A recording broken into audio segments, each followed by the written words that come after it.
हुकूमत ने पेट्रोल और डीजल की कीमत में बड़ा इजाफा कर दिया। पेट्रोल 137 रुपये 24 पैसे फी लीटर महंगा। पेट्रोल की नई कीमत 458 रुपये 41 पैसे फी लीटर मुकर्रर। डीजल 184 रुपये 49 पैसे फी लीटर महंगा कर दिया गया। डीजल की नई कीमत 520 रुपये 35 पैसे लीटर हो गई है। नई कीमत जो है वो 458 रुपीज 40 पैसा लागू कर दी जाएगी। वफाकी हुकूमत ने पेट्रोलियम मसनूआत की कीमतों में बड़े इजाफे का ऐलान कर दिया। पेट्रोल की कीमत में 137 रुपये 24 पैसे फी लीटर का इजाफा कर दिया गया है। पेट्रोल की नई कीमत 458 रुपये 41 पैसे हो गई। ज्यादती हो रही है हम गरीबों के साथ, ठीक है। हमारे पास कोई रिसोर्स नहीं है, हम लोग किस तरह पूरा करें। अभी 300 नहीं पूरा हो रहा था, अभी डबल 500 पे कर दिया है। हर आदमी एक दूसरे को मार रहा है। इसमें पेट्रोल महंगा, पेट्रोल 1000 रुपये लीटर भी हो जाएगा, हम मारेंगे एक दूसरे को। मैं अपनी चीज़ महंगी करूँगा, दाल वाला दाल महंगी करेगा, चौल वाला चौल महंगा करेगा। पेट्रोल बहुत ज़्यादा महंगा हो जाएगा, आवाम की रेंज से ज़्यादा महंगा कर दिया इन्होंने। तो ये जो लो तबका है इनके लिए तो बहुत ही मुश्किल है। हाई स्पीड डीजल की नई कीमत 520 रुपये 35 पैसे फी लीटर हो चुकी है। छक्का लगा, दिल करता है अभी जाके साइकिल ले लूँ, क्यों जितनी सैलरी है ना उससे आधे के मेरा पेट्रोल चला जाएगा। किराए, चिमची के किराए, इसके किराए, उसके किराए, ऑटोमेटिक सारा सिस्टम ही बढ़ जाएगा। गवर्नमेंट ने तो अंधी मचेगी, पहले 55 रुपये बढ़ाए, अब डायरेक्ट 140 रुपये बढ़ा दिए। ये भी तो गुजारा मुमकिन ही ना। वैसे 20-30 रुपये जब बढ़ते थे भी हम परेशान थे, 140 रुपये बढ़ गए तो क्या बचेगा। हर चीज़ महंगी होगी, चीनी पत्ती हर चीज़ महंगा हो जाएगा, आटा सब कुछ महंगा हो जाएगा, कहाँ जाएगा गरीब आदमी। कहने को मिट्टी का तेल भी समझे सोने की कीमत होता जा रहा है, जिसकी कीमत में एक बार फिर 34 रुपये 8 पैसे का इजाफा कर दिया गया है। ये अब 467 रुपये 48 पैसे का 1 लीटर मिलेगा। कहाँ की लड़ाई हो रही है और कौन से लोग यहाँ पे भुगत रहे हैं। पेट्रोल काफ़ी महंगा कर दिया है इन्होंने, अब आवाम की पहुंच से दूर है बहुत। और 35-40 हज़ार रुपये जिसकी तनख्वाह हो वो कहाँ जाएगा, क्या करेगा। ये गरीब आदमी तो मर ही जाएगा बेचारा, रोज का कमाने वाला जिसकी 20,000 25,000 तनख्वाह वो कहाँ से पूरा करेगा। जेट फ्यूल की कीमत में 40 रुपये इजाफे के बाद इसकी नई कीमत 517 रुपये 17 पैसे लीटर की नई रिकॉर्ड सतह पर पहुंच गई है।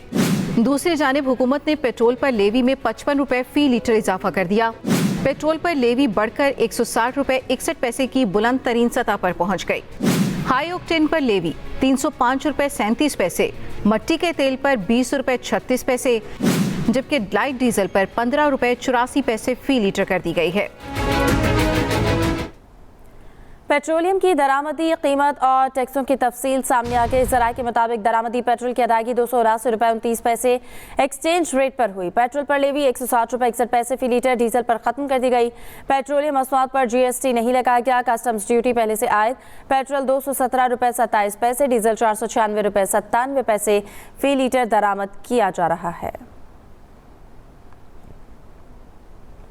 कोयटा में भी पेट्रोलियम मसनूआत की कीमतों में बेतहाशा इजाफे ने अवाम की मुश्किलात में मजीद इजाफा कर दिया है। मजदूर, रिक्शा ड्राइवर, छोटे दुकानदार और कम आमदन वाले खानदान सबसे ज्यादा मुतासर हो रहे हैं। मजीद जानते अपने नुमाइंदे इरफान राना से। जी इरफान, बताइएगा। मसनूआत में जो इजाफा किया गया है, कल रात जो है हुकूमत पाकिस्तान ने पेट्रोलियम मसनूआत में इजाफा करने के बाद जो है फैसला किया कि पेट्रोल की कीमतें जो है बढ़ा दी गई हैं। उसके बाद से यहाँ जो शहरी हैं कोयटा के, उनसे भी हमारी बातचीत हुई। उनका ये कहना था कि महंगाई ने वैसे ही आसमान से बातें कर रही हैं और यहाँ पर 2 वक्त की रोटी कमाना बड़ा मुश्किल है। करेंगे क्या सर, हम लोगों को जेल में दे रहे, सरकार तो पूरा कर रही है, मगर प्राइवेट लोग जो गाड़ियाँ वाले, जो मोटरसाइकिल वाले, वो क्या करेंगे सर। तो आप भी थोड़ा सा मुकाबला करो सर, एक हुकूमत को बोलो थोड़ा सस्ता करो सर। यहाँ पर लोगों का यही कहना है कि हुकूमत को चाहिए था कि गरीब आदमी को सब्सिडी देते या उनकी जो है उनका ख्याल करते कि महंगाई के में यहाँ पर जो लोग किस तरह गुजर बसर कर रहे हैं। पेट्रोलियम मसनूआत में जो इजाफा हुआ है उससे जो है सिर्फ ट्रांसपोर्ट में इजाफा नहीं होगा, बल्कि अशिया खुर्दनोश की कीमतों में भी इजाफा होगा। इस तरह से जो 2 वक्त की रोटी जो है मजदूर के लिए या गरीब आदमी के लिए वो किस तरह कमा सकते हैं और अपने बच्चों के लिए क्या लेकर जाएंगे। 458 रुपये पेट्रोल की कीमत में इजाफा किया गया है और इस महंगाई में इसको पेट्रोल पहले पूरा करे या अपने घर को अहले खाना को के लिए 2 वक्त की रोटी कमा सके। गरीब आवाम का यही कहना है कि हुकूमत पेट्रोलियम मसनूआत में जो इजाफा किया गया है इसमें कमी लाने के लिए कोई इकदाम करे ताकि गरीब आदमी भी 2 वक्त की रोटी कमा सके और सुख का सांस ले सके। ठीक है, शुक्रिया Irfan. Pakistan good transport alliance ने 60% किराए बढ़ाने का ऐलान कर दिया है। अलायंस के सदर मलिक शहजाद ने कहा है कि पेट्रोलियम मसनूआत की कीमतों में इजाफे की मजम्मत करते हैं। मुल्क में महंगाई का तूफान आएगा। हुकूमत की गलत पॉलिसियों की वजह से लाखों लोग बेरोजगार हो रहे हैं। नजरसानी ना की तो पाकिस्तान की ट्रांसपोर्ट रुक जाएगी। Pakistan public transport association diesel का कीमतों में इजाफे पर हंगामी इजलास आज तलब।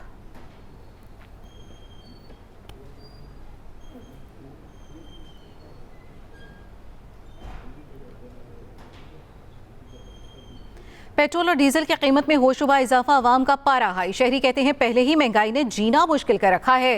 पेट्रोलियम मसनूआत महंगी होने से चूल्हा जलाना मुश्किल हो गया, रोजगार पर जाना भी दुश्वार हो गया।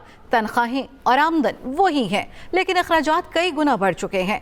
हुकूमत परेशान हाल अवाम को रिलीफ दे।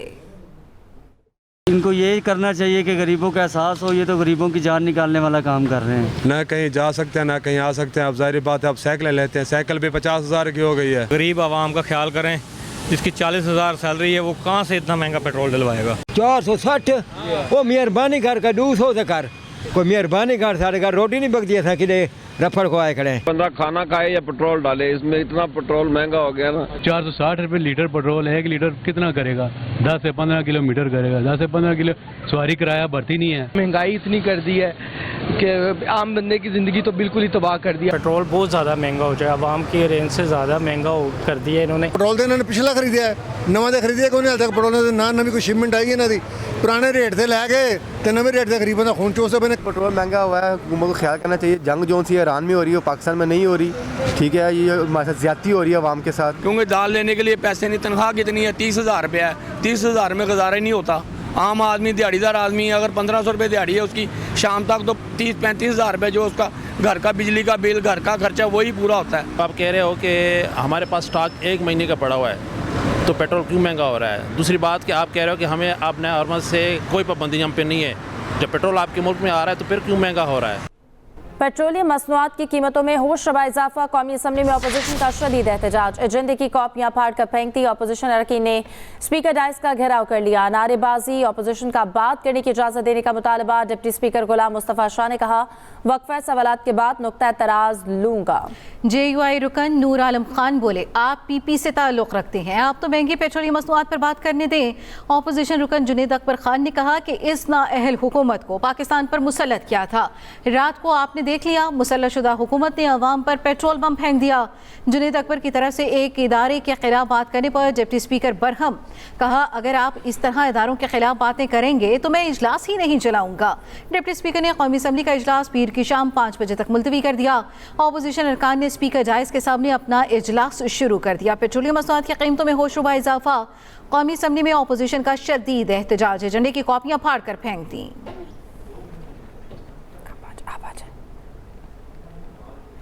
ईरान जंग का दबाव या ट्रंप इंतजामिया की बौखलाहट। ट्रंप के ईरान जंग जीतने के दावों की कलई खुल गई। अमेरिका ने दौरान जंग ही आर्मी चीफ समेत 3 जर्नैलों को बरतरफ कर दिया।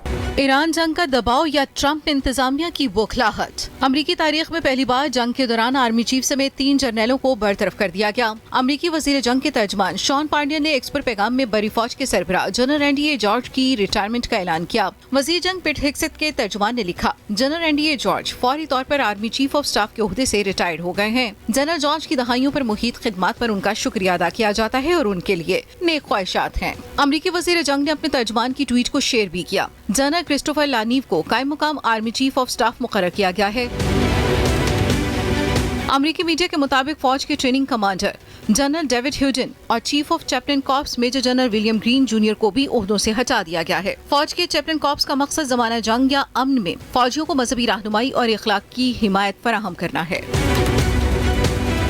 ईरान से जारी जंग के नाजुक वक्त में अमरीकी फौज के सरबराह की बरतरफी को गैर मामूली करार दिया जा रहा है। नाक़दीन का कहना है कि जंगी हालात में खतरनाक और गैर जिम्मेदाराना कदम है। अमरीकी मीडिया के मुताबिक जंग के दौरान इस सतह की बरतरफी शाज़ व नादिर ही देखी गई है।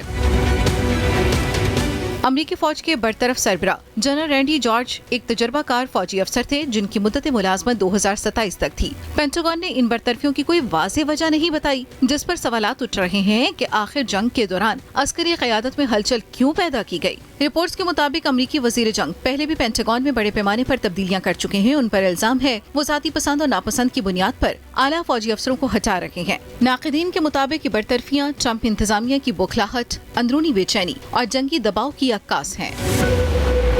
अमेरिका और इसराइल के ईरान पर शदीद हमले। ईरान ने साबिक़ वज़ीर ख़ारजा कमाल ख़राज़ी की शहादत की तस्दीक कर दी। लारिस्तान म्याना में हमलों से 9 अफराद शहीद। तेहरान में कदीम तिब्बी तहकीकी मरकज़ पर हमला, इमारत को शदीद नुकसान पहुंचा।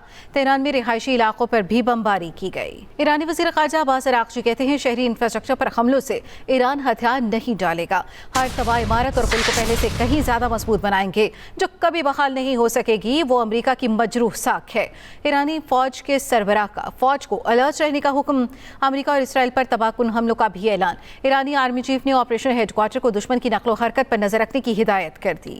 ईरान के ऑपरेशन वादा सादिक 4 की 91वीं लहर। ईरान का अमेरिका के तैयारा बरदार बहरी बेड़े USS अब्राहम लिंकन पर क्रूज मिसाइलों से हमला।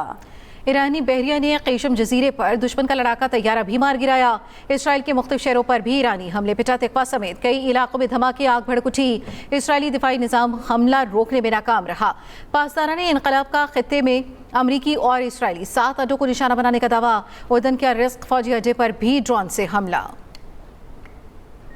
बन्नू के थाना जुमेल पर खारिज का बुज़दिलाना खुदकुश हमला नाकाम। सिक्योरिटी ज़राए के मुताबिक खुदकुश हमलावर ने थाने के बाहर आबादी को निशाना बना डाला। 5 शहरी शहीद जबकि 4 जख्मी हो गए हैं। शहीद होने वालों में 3 ख़वातीन और 1 बच्चा भी शामिल। सही, इसी पर बात करेंगे। मारूफ आलिम दीन ज़ियाउल्लाह बुखारी साहब हमारे साथ मौजूद हैं। बहुत शुक्रिया मौलाना साहब आपके वक्त का। कहिएगा, ये जिस तरह से इस वक्त सूरत हाल पेश आई है, आप क्या कहेंगे? इस्लाम इस हवाले से क्या कहता है, इस तरह के दहशतगर्द हमलों के हवाले से?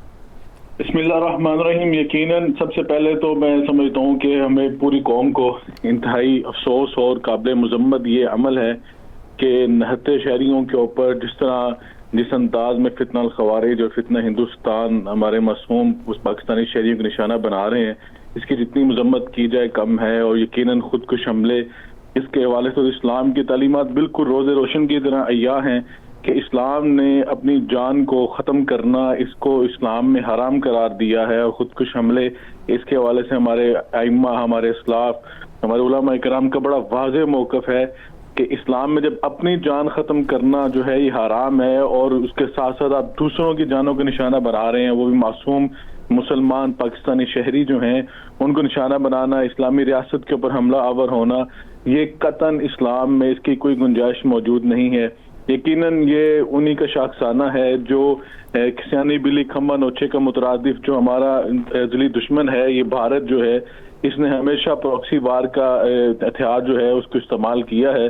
और ये अफगानिस्तान, ये बुरी हुकूमत जिसको हमने अपने सीने से लगाए रखा, 40 साल तक 40 लाख अफगान मुहाजिरीन को हमने सीने से लगाया, लेकिन उन्होंने हल जज़ाउल इहसान इलल इहसान का मिसदाक बनने की बजाय, नेकी का बदला नेकी से देने की बजाय उन्होंने मोदी का बयानिया अपने मुल्क में चलाना चाहा और मोदी के बयानी को ही आगे बढ़ाना चाहा और उनका आलाकार बन के पाकिस्तान में प्रॉक्सी वार खेली है।